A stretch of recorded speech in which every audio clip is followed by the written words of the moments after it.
me chamo Emerson Daniel, sou professor de Biologia e hoje nós daremos a continuidade da nossa aula de Ecologia e seus fundamentos com os níveis de organização dos seres vivos. A hierarquia dos níveis de organização dos seres vivos. Vimos que os seres vivos eles são compostos por átomos, o conjunto de átomos vai formar uma molécula e esse conjunto de moléculas formarão células, tá? E antes de formar as células, se formarão as organelas, que organela significa diminutivo de órgão, e cada uma tem uma função dentro das células. Essas células organizadas, elas formam tecidos. Esses tecidos, eles vão formar os órgãos. Formando os órgãos, vão formar sistemas. Esses sistemas vai formar o organismo, vai formar o ser vivo, vai formar o indivíduo, tá? Então, o indivíduo é todo aquele ser vivo que significa, é considerado um indivíduo qualquer exemplar de uma espécie, seja animal, vegetal, fungo, alga ou micro-organismo. E a espécie é o conjunto de indivíduos muito semelhantes que na natureza podem se intercruzar, originando descendentes férteis. Ou seja, para se formar ser uma espécie, esses indivíduos eles têm que ter muita semelhança e a capacidade de cruzar e produzir descendentes férteis, tá bom? Os seus descendentes têm que ser férteis.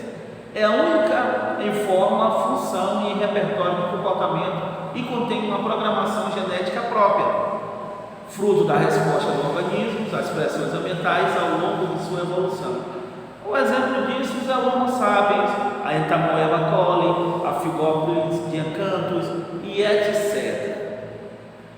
Nós temos níveis acima dessa organização, já que estamos falando de hierarquia, nós temos a população. O que é a população?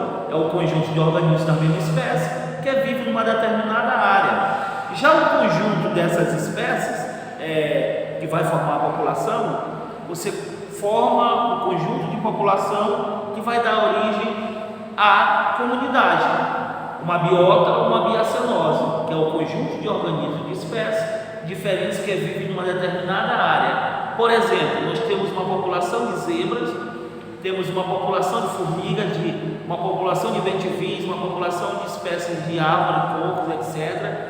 Juntamos ali todas essas populações diferentes, formam uma comunidade.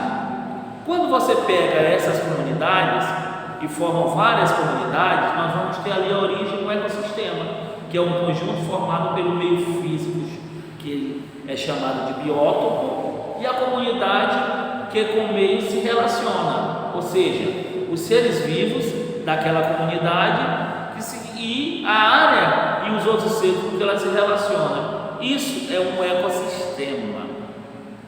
Agora, você pega esses determinados tipos de ecossistemas, ou vários ecossistemas, você vai formar a biosfera, que é o conjunto de todos os ecossistemas, exemplo, a camada do planeta onde se encontram os seres vivos, que vai até uma certa altitude na atmosfera, tá? Até mais profundo nos oceanos, tá ok? Então ali onde você vai encontrar a vida. Então forma a esfera da vida.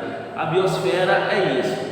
Somente os níveis acima de organismos são objetos de estudo da ecologia.